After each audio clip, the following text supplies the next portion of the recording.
기도하겠습니다. 하나님, 오늘 주신 말씀으로 우리의 영혼이 힘을 얻게 하시고 우리가 알지 못했던 날들의 모든 문제들의 답을 얻는 날이 되게 하시며 앞으로 한 번도 가보지 않았던 미래를 향해 갈 때 하나님이 주신 말씀으로 인생의 완벽한 방향을 갖고 승리할 수 있도록 은혜를 베풀어 주옵소서. 살아계신 주 예수 그리스도의 이름으로 기도하옵나이다.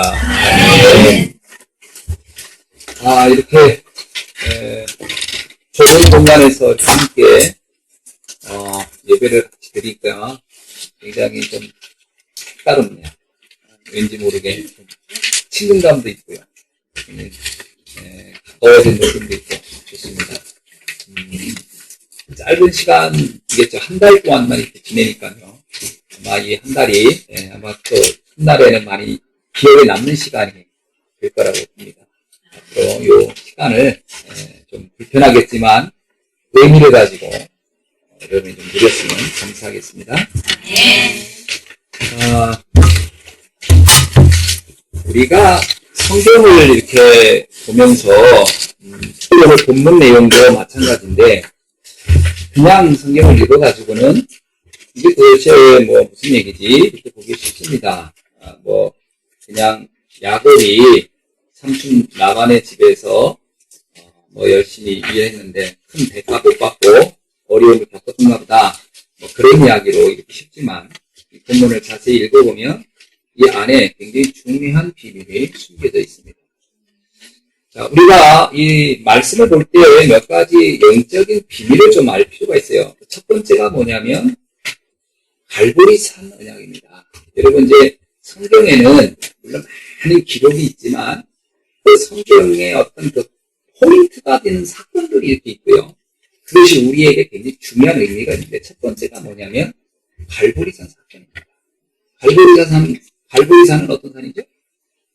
예수님이 십자가에서 죽은 산이에요. 그게 갈보리산입니다. 근데 그게 왜 중요하죠? 구약 성경을 읽어보면 구약 성경의 핵심은 뭐냐면 메시아가 올 거라는 얘기예요. 메시아가 와야 된다는 거예요. 왜 와야 되죠? 인간은 지금 그냥 이 상태로 절대 행복할 수 없다는 겁니다. 그 성경 말하고는 인간은 하나님 모르고 지금 하나님 만나지 않고는 절대로 행복할 수 없다. 우리나라가 하루에 44명이 자살한다. 하루에. 그러니까 그걸 1년으로 환산하면 굉장히 많은 사람이 자살해요. 그러면 지금 삶이 옛날보다 어려웠습니까? 안 그렇군요. 옛날에 생각해보면요, 진짜 건강생신이에요. 옛날에 우리가 학교 다닐 때 재래식 화장실에서 생활해. 이렇게 다녔어요. 그 의자도 다 나무 의자.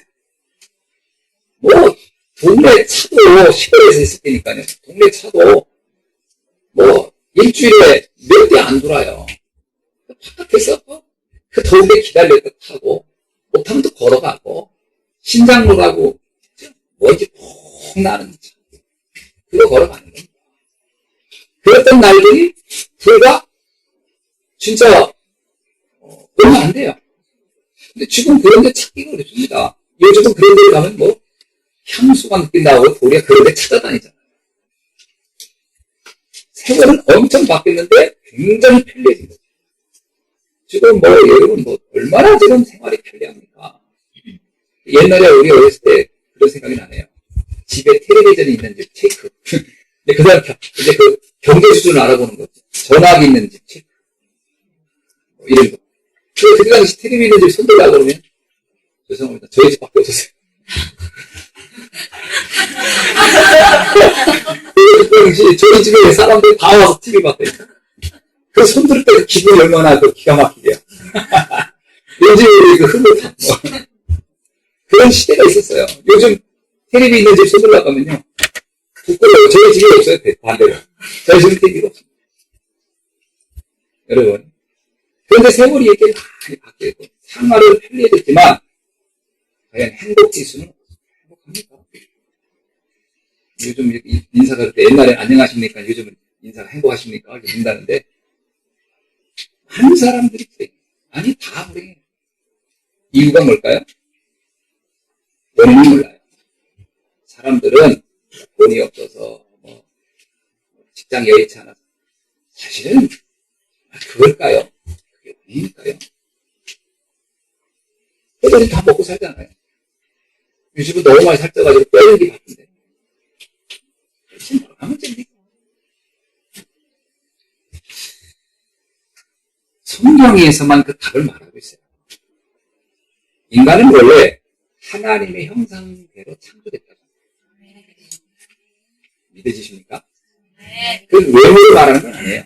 여기서 그 당시의 표현 방식이 그런 거죠. 하나님의 형상이란 말은 외모가 닮았다. 하나님은 원래 영적인 존재야. 외모를 몰라요. 그 무슨 얘기냐면 인간만 영적 존재였다. 인간은 영적 존재. 그게 여러분 이해돼야 돼요. 영적 존재라는 건 굉장한 거예요. 그래서 하나님 형상대로 창조된 인간을 뭐라고 하냐면 그 인간의 그 상태를 살아가는 그 형태를 에덴 동산의 삶이라고 합니다. 가장 행복한 삶. 하나님의 형상을 회복하고 인간이 영적으로 살아갈 때 가장 행복한 삶. 그래서 성경에서는 생육하고 번성하고 충만하고 정복하고 다스릴 것이다. 막힘이 없는 거예요. 부족함이 없는 거예요. 결핍이 없어요. 그랬다는 거예요. 좀 생각해봐도 맞아요. 그게 맞아요, 여러분. 아니, 사자도 보면요. 이렇게 드라마 같은 데서 또 TV에서 보면 사자가 이 들판에 있을 때 사자가 어떻게 해요? 배 쭉 깔고 늘어져 있어요. 무서울 게 없는 거지. 누가 감히 나를 건드려? 뭐 이런 겁니다. 왜? 창조의 질서 중에서 사자를 좀 강하게 만들었다는 이유 하나로. 근데 거기에 다른 많은 동물들은 어때요? 그 동물 이름이 기억이 안 나는데 정신없어요, 이 동물은. 쳐다보느라고. 왜? 살아야 되니까. 근데 인간은 만물의 영장이에요. 만물의. 인간이 두려울 게 없어야 되는 거거든요. 엄청난 존재 아닙니까? 인간의 그런 만물의 영장인 흔적이 있어요. 지배할 힘이 다 있어요. 그래서 여러분, 물고기, 동물을 인간이 지배할 수 있어. 훈련시킵니다. 맞죠? 동물을 훈련시켜가지고 서커스 쓰잖아요. 나는 제일 재미있는 게 뭐냐면 돌고래. 그거 말 듣더라니까, 인간의 지배를 받아요. 그 돌고래, 그거 이게 두하고 들고 하면 생선인데, 그게 말을 들어야 돼. 사람 말을 듣는다니까? 그러다 칭찬해주면 또 꼬리까지 흔들어요. 참 신기하죠. 인간에게 그런 힘이 있음을 보여줍니다. 코끼리, 전 힘이 세지만, 코끼리가 공을 올라탑니다고? 그래서 서커스에 써먹는 데니까, 인간이 갖는 능력이라는 것은 어마어마합니다. 그런데, 이 인간에게 문제가 왔다는 거예요. 이런 능력이 있음을 보여 이 능력이 제대로 발휘되지 않고, 이 능력이 나에게 행복을 주지 못하고, 그게 어떡한 거냐? 아니, 고래, 돌고래, 해서 어떡하는 거야? 그거 쳐다보면서 불행한 거예요. 그거 보면서 외롭고, 고독하고. 이게 인생의 삶이 왜 이러냐? 왜 그랬습니까? 원인이 있다. 바로 하나님을 떠나 태어났기 때문에.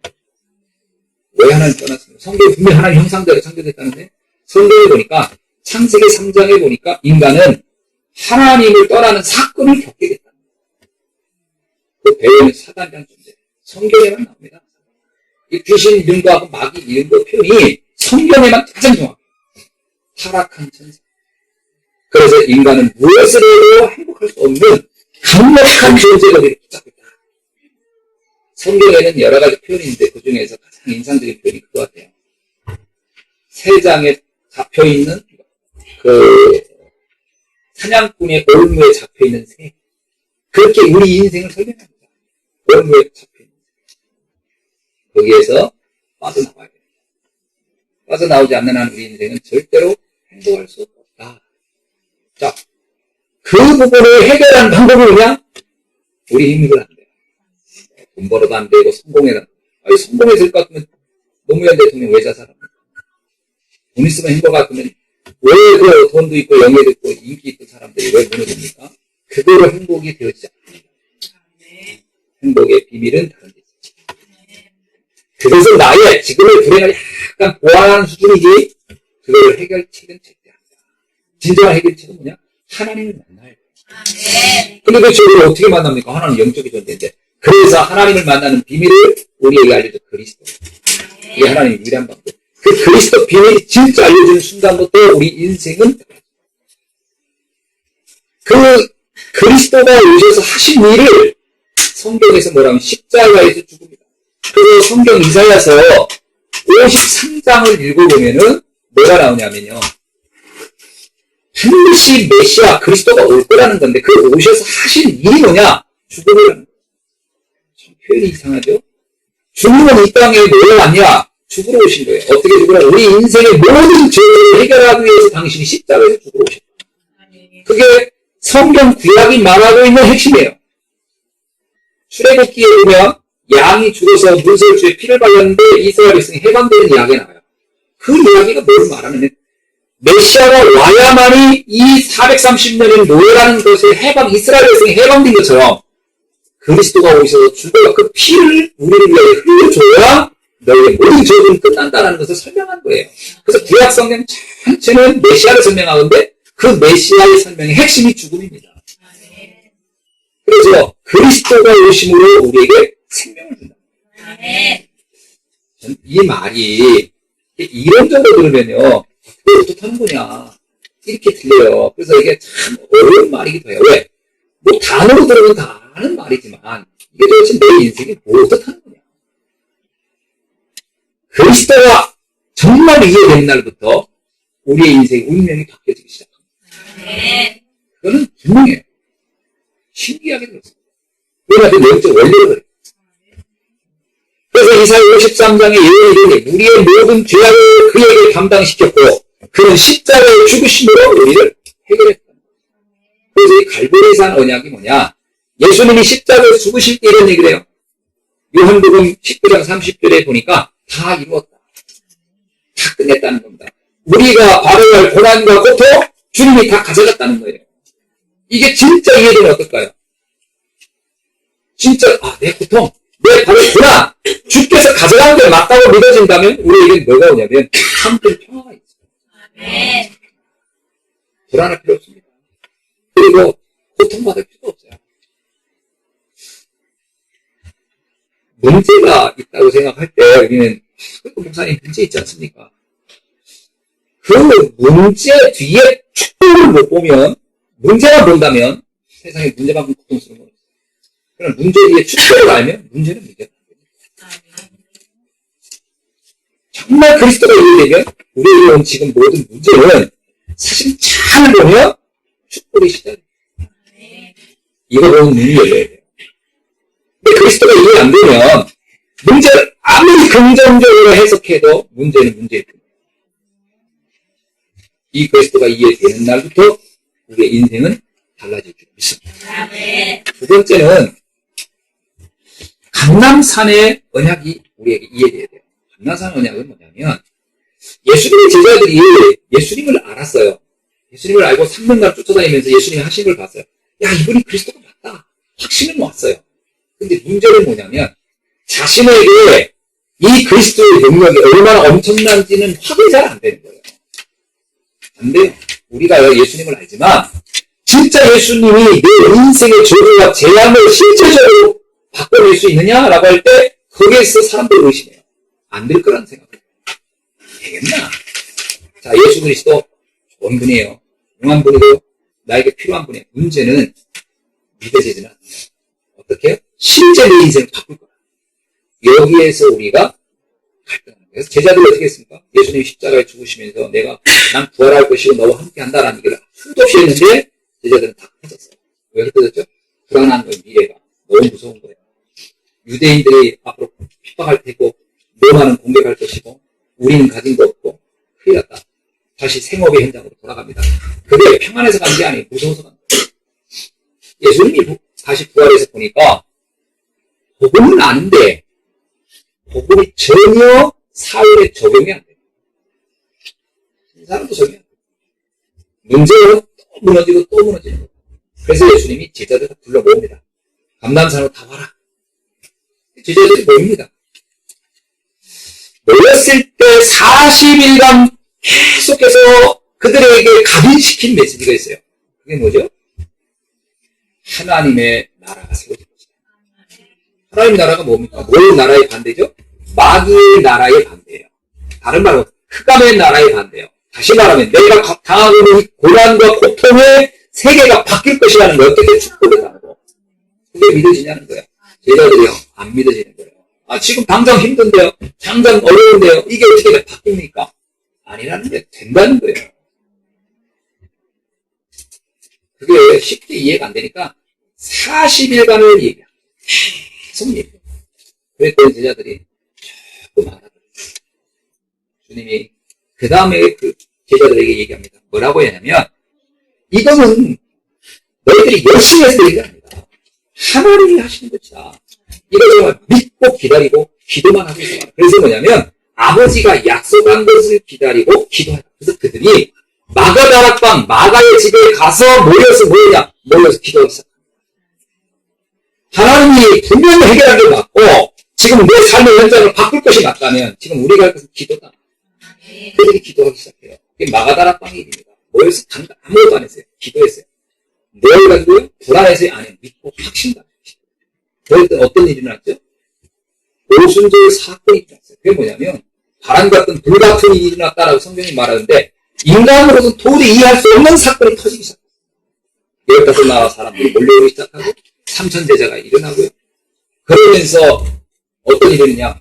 예루살렘 성전 이문에 앉은데 유대교인이 한 명도 도와주지 못했던 아무도 도와줄 수 없고 그저 인간적인 적성회를 해줄 수 없었던 그 사람이 치유되는 역사가 일어났어요. 이 사건은 우리에게 뭘 얘기하고 있습니까? 우리의 인생의 가장 중요한 축복이 하나님의 말씀 속에 그리스도 안에 펼쳐진다. 여러분 이걸 믿으시길 주님 축원합니다. 저는 오늘 이 시간 말씀을 여러분들이 어떻게 들으시기 바라냐면 성경에 있는 말씀은 나에게 주시는 말씀입니다. 그리고 성경의 말씀은 시간과 공간을 초월하여 나를 통해 성취된 말씀입니다. 여러분이 이걸 붙잡고 믿는 응답이 있으시길 바랍니다. 자, 그런 중에 오늘 본문의 말씀을 한번 살펴봅시다. 이게 창세기 30장에 있는 얘기인데요. 성경에 나오는 인물을 잘 보셔야 됩니다. 이건 과거의 인물인 것 같지만 아닙니다. 이것은 언제나 성경은 시간과 공간을 초월할 역사이기 때문에 알파와 오메가가 있어요. 과거, 현재, 미래가 동일하신 하나님이 우리에게 주신 메시지이기 때문에 이 성경에 나오는 야곱은 오늘 이 시간 여러분에게 생생하게 살아서 역사하는 주인공이고 여러분이 야곱 같은 응답을 받으셔야 됩니다. 자, 여러분은 야곱이 어떤 일을 했냐고 배경을 보면 축복을 하려고 형을 속였다가 형 에서가 분노합니다. 아, 이 동생이 나를 속였어? 그래서 에서가 야곱을 죽이려고 해요. 그러자 야곱이 형을 피해서 도망가고 나름대로 나를 도와줄 수 있겠지라고 한 게 누구냐면 삼촌 라반이었어요. 외삼촌 라반 집으로 멀리 떠납니다. 그래서 성경에 보니까 이 야곱이 그의 고향을 떠나 브에세바를 떠나서 하란이라는 삼촌 집에 가요. 근데 이 삼촌이 어떤 사람이냐면 이 야곱이 생각한 건 전혀 다른 삼촌이에요. 자기의 인생을 잘 돌봐주고 자기 어려운 처지를 도와줄 줄 알았더니 아닙니다. 삼촌은 기가 막히게 이제 잡놀이의 천재야. 여러분도 아시지만 야곱도 한 놀이 하는 사람이거든요. 자기가 이익을 위해서는 정말 머리가 잘 돌아가는 사람인데 이 야곱이 삼촌 라반 앞에서는요 순진한 사람이다. 삼촌은 한수울이에요. 삼촌 집에 깎았는데 야곱이 삼촌의 막내딸 라헬을 보고 첫눈에 반합니다. 그래가지고 너무 좋아하는 거예요. 그걸 이 삼촌이 압니다. 아, 네가 내 딸을 좋아하는 거야. 그래서 그 딸의 좋아하는 그 마음을 이용해서 계약을 체결합니다. 너 7년간 우리 집에서 일해주면 내가 딸을 주겠다. 그 딸을 얻기 위해서 성경에 보니까 7년을 며칠같이 여기고 그 여자를 얻으려고 죽으라고 일을 합니다. 뭐라고 하냐면 라반을 섬겼다 이렇게 나와요. 그래서 7년을 일한 결과 부인을 얻는 줄 알았어요. 근데 첫날 밤 삼촌이 장난합니다. 큰 딸 레아를 신혼방에 넣어버리고 막내딸은 데리고 나가요. 그래가지고 아침에 일어나보니까 부인이 바뀌었어. 근데 야곱이 기가 막힌 거예요. 삼촌이 얘기합니다. 우리나라 풍습은 그렇다. 큰 딸부터 결혼하는 거다. 그래서 할 수 없다. 큰 딸 데리고 살아라. 그러면서 막내딸도 내가 데리고 살고 싶으냐? 그러면 7년을 더 해. 14년을 또 일을 시킵니다. 이렇게 해서 이 라반이 이익을 얻어내고 경제적 이익을 얻으려고 야곱을 이렇게 14년을 또 착취를 합니다. 결국 노동 착취를 당한 거죠. 성경 창세기 31장 41절에 보니까 그 정도가 아니었어요. 그러니까 두 아내를 얻었는데 문제는 뭐냐면 이 자식들을 먹여 살려야 되는데 자기 재물이 하나도 없어요. 성경이 뭐라고 하냐면 나는 이 자녀들을 이 가족들을 부양할 재물이 하나도 없다. 삼촌이 하나도 안 준 거예요. 근데 여기 한번 봅시다. 31장 41절에 보니까 다 읽어볼게요. 내가 외삼촌의 집에서 있는 20년 동안 외삼촌의 붓살을 위하여 14년을 외삼촌의 양떼를 6년을 외삼촌의 봉사했거니와 외삼촌께서는 내 품삯을 10번이나 바꾸셨습니다. 20년을 노동 착취를 당했는데 품삯 하나도 못 받았어요. 이게 이 라반. 근데 참 이 야곱으로서는 어떻습니까? 야곱의 입장에는요. 열받으니. 근데 이게 세상이라는 거예요. 우리가 세상 사람을 믿고 세상을 믿고 열심히 합니다. 결혼도 하고 자녀도 뭔가를 해요. 근데 되는 게 없어요. 20년을 사실은 된 게 없는 거예요. 야곱의 입장. 그 보이는 겁니다. 보여지는 건 그런 거예요. 근데 중요한 사실은 영적 사실을 가지고 보면 이때 야곱은 이거에 관해서 이 환경에서 사실 최고의 응답을 다 받습니다. 12지파가 세워지고요. 나중에 이스라엘이라는 이름을 갖게 되고 이때 야곱의 최고의 응답이 시간표가 있던 이때였어요. 자, 이걸 어떻게 볼 거냐? 어떤 사람에게는 고난의처럼 보이지만 어떤 사람에게 축복의 현장으로 보일 수 있어야 됩니다. 이 눈이 우리가 열릴 수 있길 주님 축원합니다. 그럼 왜 야곱에게는 20년이 축복일 수밖에 없는 이유가 뭐냐? 오늘 우리가 하나님의 자녀로서 사는 동안에 우리에게 일어난 일들이 정말 나에게 축복이 되려면 어떤 비밀이 있어야 합니다. 단지 야곱처럼 이렇게 어려움을 겪고 피해를 입고 그런 복입니까? 그건 아니에요. 누가 그걸 복이라고 합니까? 나에게 왔던 문제가 축복으로 바뀌어지는 비밀이 있어야 돼요. 그걸 발견해요. 그 비밀이 뭐냐?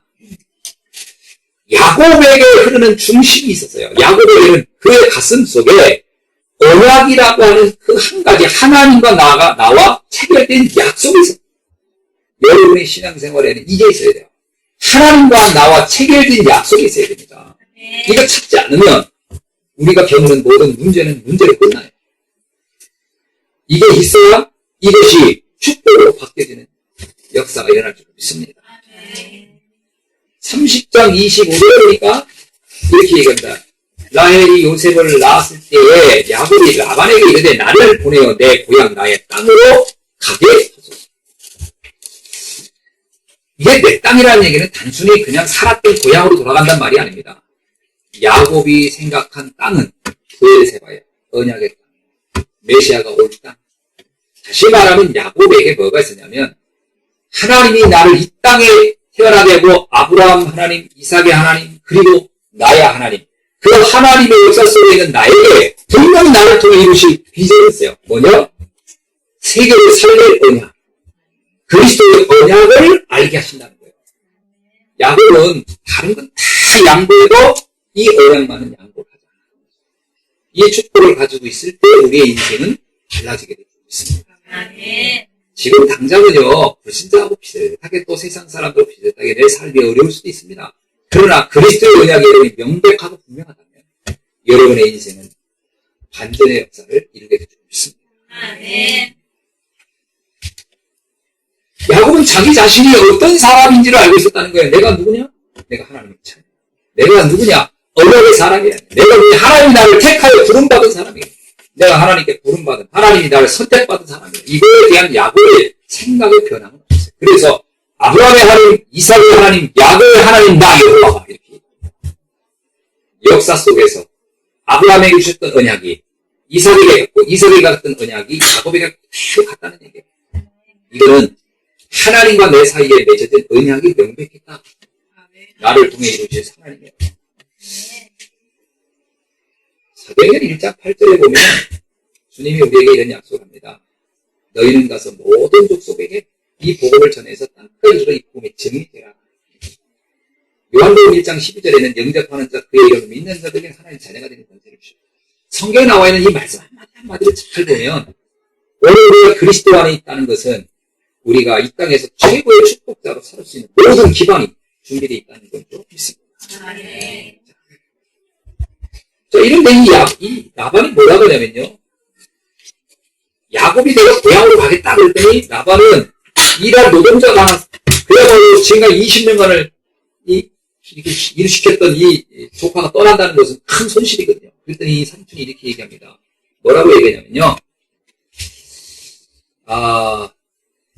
26절 27절 볼게요. 내가 외삼촌에게서 일하고 얻은 처자를 내게 주시어 나로 가게 하소서. 내가 외삼촌에게 한 일은 외삼촌이 아시나이다. 그러면서 27절 볼게요. 라반이 그에게 이르되 여호와께서 너로 말미암아 내게 복을 주심을 내가 깨달았노라. 사실은요, 야곱이 30절에 보면 알지만 야곱이 라반의 집에 갔을 때 이 야곱이 라반에 갔을 때 라반의 경제가 굉장히 가난했었어요.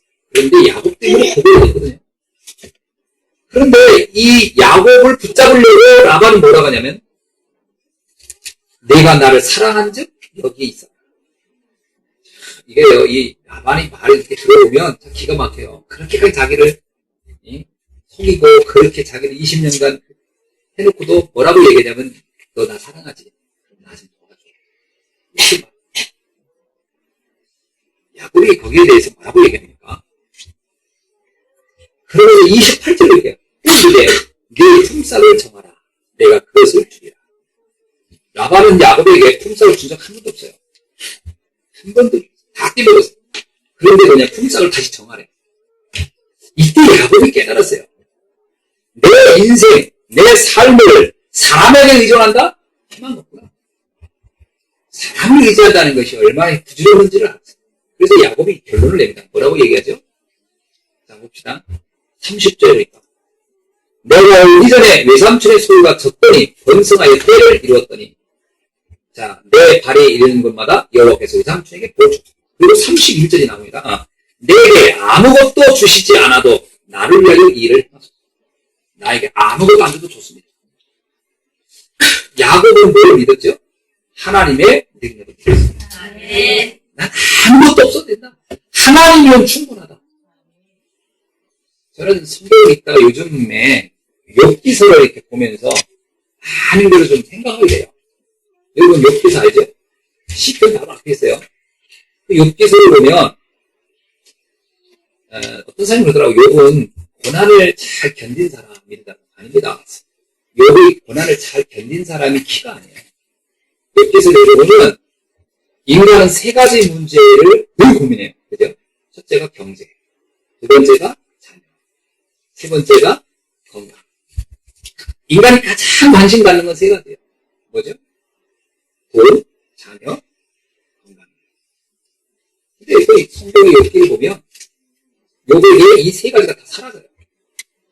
경제도 사라지고, 돈도 사라지고, 건강도 사라져요. 아무것도 남는 게 없었어요. 그때 욥의 아내가 이렇게 얘기합니다. 아유, 잘됐다. 하나님 그렇게 믿더니 되는 게 아무것도 없네. 그래서 뭐라고 하냐면 욥한테 그럽니다. 하나님을 저주하고 자살해라. 그 욥의 부인이 한 말이었어요. 뭐 이렇게 믿었다더니 결국 뭐 된 게 뭐가 있냐. 하나님 저주하고 자살해라. 그때 욥이 또 친구들에게 또 그 상황에서 이렇게 얘기합니다. 성경에 보니까 나의 관심은 경제에 있는 것도 아니었고 돈에 있는 것도 아니고 자녀에게 있지도 않고, 엄밀하게 말하면 나는 내 건강에도 있지 않아. 나는 어차피 이 땅에 올 때 빈손으로 왔었다. 나 비용으로 갈 거다. 내 자녀? 내가 처음부터 내 자녀가 있거든요. 자녀가 없었지 않았냐. 하나님이 주셨고 하나님 데려갔다. 그게 내가 이런저런 내가 창조주한테 말하겠냐. 어떤 것도 하나님이 나에게 다 처음부터 줬던 것이다. 이게요. 그러면서 뭐라고 얘기하냐면 내가 이로 인하여 여호와를 원망하거나 배반하지 않을 것이다. 나는 하나님으로 기쁘다. 나는 하나님으로 기쁘다. 뭐가 문제냐. 그리고 여기서 성경에 보면 이렇게 나와요. 고통이 없었기 때문에 이걸 이렇게 담대하게 얘기냐? 아니요. 무지하게 고통스러웠어요. 여기 옷을 찢고 머리를 밀었다고 해서 얼마나 고통스러웠는지. 그러고 나서 엎드려서 일어나지도 못해요. 너무 고통스러워서 일어나지도 못해요. 엎드려서 하나님께 이 예배를 드렸다. 전 그때요. 아, 예배랑 이런 거구나. 이것도 제가 깨달았어요. 우리가 뭐 기분 좋을 때 예배 드리고 좀 힘들고 이러면 안 되는 게 아니라 내가 하나님을 위하여 예배 드리는 것이다. 그때 저는 이 비밀을 가지고요. 혼자 묵상을 해봤어요. 생각해보니까 이 짧은 시간이라 흡수없지만 진짜 이 욥이 경제, 자녀, 건강 이런 것도 완전히 그거에 대해서 완전히 마음을 딱 접습니다. 그리고 하나님을 바라봐요. 그때부터 욥에게 오는 축복이에요. 어떤 청년이 저한테 묻더라고요. 내가 이렇게 설명을 하니까 부장님 한 가지 궁금한 게 있어요. 뭐예요? 그럼 그 전에 욥 자녀는 억울하잖아요. 내가 그 욥은 어떤 특정 인물을 말하는 것도 되겠지만 우리가 무엇에 관심을 가져야 하는지 어떻게 신앙생활을 해야 하는지를 설명해 주는 표상이다. 우리가 과연 왜 마음을 넣어야 되느냐 이 얘기를 하고 있는 거예요. 그래서 욥을 통해서 하나님에게 이렇게 말씀하고 있는 거다. 내가 진짜 구원이 뭔지 아냐? 영원한 축복이 뭔지 아냐? 천국의 삶이 뭔지 아냐? 그러면 나를 떠나지 마. 그 안에 다 되는 거다. 그 말을 하고자 하는 것이다. 우리는 이제 직접 나온 하나님을 눈에 보이는 나의 필요한 몇 가지 때문에 하나님 몰려야 되니까. 경제가 있어야 좀 하나님 믿고, 경제 온다고 해 믿고, 없으면 떠나고, 건강을 준다니까 믿고, 건강 믿고 떠나고. 이런 수준이 되면 안 됩니다. 그건 신앙이 아니죠. 그건 하나님을 내가 내 필요에 하나님 갖다 쓰는 거죠. 진짜 여러분이 하나님만 바라볼 수 있는 눈이 열리길 주는 축원합니다. 네. 그때부터 하나님이 나를 볼 때 내가 믿음직스럽겠죠. 경제 어려워도 나를 떠나지 않을 사람이 맞아. 건강이 여의치 않아도 나를 경배할 사람이 맞아. 자녀 문제가 있어도 오직 여호와를 할 수 있어? 그래야 사단도 우리를 공격 못해. 여러분 내가 막 돈에 연연하고 자녀에 연연하고 건강에 연연하죠? 사단이 알아요. 아 이거 밥이구나. 그럼 그거 노력하지 않겠습니까? 언약을 듣게 붙잡고 주님 축원합니다. 야곱이 삼촌한테 얘기합니다. 나 아무것도 안 줘도 좋아요. 그러면서 야곱이 라반에게 한 가지 요청을 합니다. 뭐냐? 지금 삼촌이 가진 양떼가 있는데 양떼 중에 점인 거, 뭐 알롱진 거 그거 이제 다 삼촌이 이제 가져가시고 나한테 단색의 양, 뭐 흰색이든지 염소도 검정이야 염소 이거 딱 단색의 이 종류만 내게 주십시오. 그걸 내가 키워서 여기서 아롱진 거 어른진 거 나오면 그걸 내가 갖고 단색이 나온 양이나 새끼는 다 삼촌 드리겠습니다. 그러니까 삼촌이 하세요하니까 그거 괜찮거든. 그러니까 아롱진 거 어른진 건 다 골라내가지고 자기 자식 아들에게 줬고 그리고 여기 성경에 보니까 이 아롱진 거 어른진 거하고 검정색 단색 양과 이게 뭐 섞으면 안 되니까 거리를 멀리 뒀어요. 여기 성경에 보니까 3일길을 걸어내야 될 만큼 우리를 양떼들이 먹는 거리를 멀리 두고 야곱한테 가서 저쪽 가서 넌 키워. 자, 야곱이 여기 가서 뭘 했죠? 이제 아롱지가 얼굴 때 나와야 될 거 아니에요. 근데 내 재산이 생겨. 성경에 보니까, 봅시다.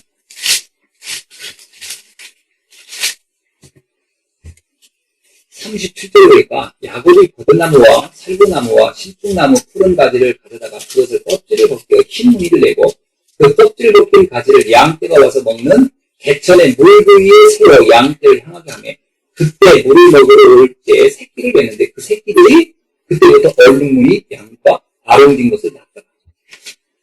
이게 과학적이에요. 이게 말이 돼요?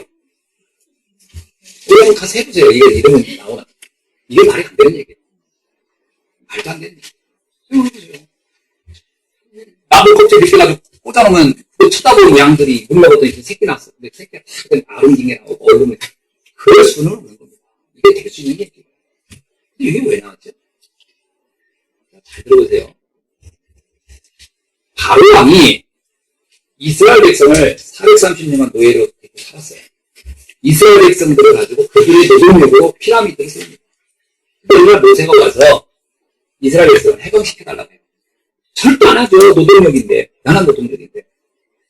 근데 모세가 이스라엘 백성을 끌고 나온 방법을 하나님이 하나 알려줘요. 뭐냐면 너 오늘 밤에 양을 잡아서 그 피를 문석주에 발라. 그러면 바로 왕이 꼼짝 못하고. 자, 이게 가능한 얘기예요? 이게 과학적이에요? 이게 합리적이에요? 논리적이에요? 말도 안 되는 얘기예요. 뭔 얘기를 하죠? 자, 이스라엘 백성이 광야를 갔어요. 앞에 홍해가 있어. 큰일 났어. 앞에 바다, 뒤에 애국군대가 쫓아와요. 그때 백성들이 봅니다. 이제 홍해 앞으로 죽겠구나. 그렇습니다. 죽겠죠. 그러면 빨리 방법을 써야죠. 배를 만들든지 뭐 전쟁을 하든지 해야 될 거 아니야. 모세가 뭐라고 하냐면 백성들은 여기서 기도하자 그래. 그게 맞는 일이에요? 당장 죽게 생겼는데? 안 맞잖아요. 논리적으로 안 맞잖아요. 자, 또 여리고성을 점령을 해야 됩니다. 여리고성을 하나님이 뭐라고 하냐면 아니 저 성을 싸워서 이기려면 뭔가 군대를 조작하고 무기를 만들어야 되는데 뭐냐면 아무 소리 하지 말고 돈을 하는 거예요. 그 다음에 다 돈 다음에요. 항아리 속에 햇빛 들고 있다가 그거 깨고서 소리치고 왜 외쳐래. 여호와를 위하여 여호와를 해. 그러면 여기서 무너질 거라는 거예요. 이게 가능한 얘기예요? 이게 공통적인 뭡니까? 이게 합리적이지 않은 얘기예요. 그래서 사람들 성경이 이게 심하다. 이건 전설이다. 말도 안 된다. 이렇게 얘기하는 거예요. 그렇죠. 우리 합리적인 보면 그 말이 안 맞는 얘기. 그래서 성경이 딱 그런 얘기 나오면 기가 막힌 거지. 아유, 말도 안 되네. 이거 근데 전설이고, 옛날 이야기. 그걸 왜 썼을까요? 왜 그 사건이 또 그 다음에 이렇게 됐다고 할까요? 이유는 하나, 영적인 세계가 있다는 거예요. 그리고 우리 인생의 문제를 우리가 아는 합리적인 거 가지고만 해결되지 않아요. 반드시 보이지 않는 하나님의 능력. 저는 그거 믿습니다. 아멘. 반드시 보이지 않는 하나님의 역사. 저는 믿습니다. 아멘. 그렇지 않고는 우리 인생 문제를 해결할 길이 없고 풀어갈 방법이 없어요. 우리의 생각과 논리를 가지고 다 돼요? 해보세요. 되나? 잘 안 됩니다. 어느 날 다가온 재앙, 어느 날 다가온 고통, 어느 날 다가온 저주를 어떻게 해결합니까? 논리적으로 해석이 안 되는 게 얼마나 많은데, 세상에. 이치 안 맞는 일이 얼마나 많은데요. 우리가 알고 있는 상식법, 지식으로 절대로 해석할 수 없는 일이 얼마나 많습니다. 약으로 뭘 그랬다는 얘기예요? 그 식품나무를 꽂으니까 됐다, 이걸 그랬다는 얘기입니다. 하나님의 역사를 아멘. 하나님이 내 인생에 개입하는, 그러니까 지금까지는 삼중 나반을 어떻게 잘 마음 맞게 하고 비유 맞춰서 해서 내 인생을 어떻게 행복했던 그 생각을 바꾸는 거예요. 아니다. 사람 바라보지 않겠다. 이런 사람이 누가 있냐면 히스기야 왕이에요. 히스기야 왕이 어느 날 아수르 군대가 쳐들어왔어요. 아수르 군대가 쳐들어와가지고 히스기야 왕한테 협박을 합니다. 그게 이 히스기야 왕이 그 얘기를 듣고 깜짝 놀라요. 이거 뭐 제가 이길 수가 없어요. 18만 대군이 쳐들어왔으니까요. 자기 군인들 지금 모아봐야 10분도 안 돼. 그러니까 어떻게 하냐면 나라에 있는 금을 다 모아가지고 아수르 왕한테 갑니다. 이 금을 받고 우리 좀 용서해달라고. 왕이 이렇게 보니까요. 이것들이 가진 게 많네. 아니야. 더 다요. 근데 이게 너무 양초예요. 그러니까 이 이 히스기야왕의 뇌물도 안 통하네. 그러니까 두 번째 뭐 생각했죠? 애국 군대가 요청해서 애국의 군대에도 파송해달라. 애국 군대가 와서 보달라. 근데 애국에서 계산을 따게 보니까 아수르가 지금 한참 강대할 때예요. 괜히 이 싸움 너무 창하게 갔다가 우리 군인도 죽을 것 같아. 우리 못 간다 그래. 히스기야 왕의 나라가 망하게 됐어요. 히스기야 왕이 처음에 생각도 안 했던 걸 생각합니다. 내가 지금까지 뇌물도 믿어봤고 다른 사람들의 힘도 믿어봤는데 안 되는구나. 그래서 생각한 게 하나님께 기도해야 돼요. 히스기야 왕이요. 방법이 없으니까 성경의 기록 그대로 말하면 벽을 향하니 얼마나 답답해서 그랬어요. 그 왕의 체면이 있으니까 누가 나에게 당황하고 있는 거 보면 안 되고 그랬겠죠. 벽을 향하여 완전히 통곡하며 하나님께 기도합니다. 하나님, 내 힘으로 이제 하는 데까지 가해봐도 안 됩니다. 하나님, 내 인생에 우리 민족을 살려달라고 한국하고 그날 밤 18만 5천의 아수르 군대가 송장돼 버린 사건이 있었어요. 역사는 뭐라고 기록하냐면 그날 전염병이 돌아서 그들이 다 죽었다. 왜 하필 그날 그때 전염병이 돌입니까? 우리가 설명할 수 없고 이해할 수 없는 사건. 그 온갖 역사가 우리 생애에 일어나야 있습니다. 아멘. 야곱이요. 이 경험을 또 해요. 어디서 하죠? 이제 여기서 재산을 좀 이제 모아가지고 이제 고향으로 갑니다. 20년 만에 가는 거예요. 너무 기분 좋게 갑니다. 그런데 형 에서가 20년 전에 자기 죽인다고 했던 형이 마음이 바뀐 줄 알았어요. 그 정도 지났습니다. 성경을 보니까 그 어머니가 뭐라고 하냐면 네가 며칠만 있다 오면 네 형 분노가 풀릴 것이다.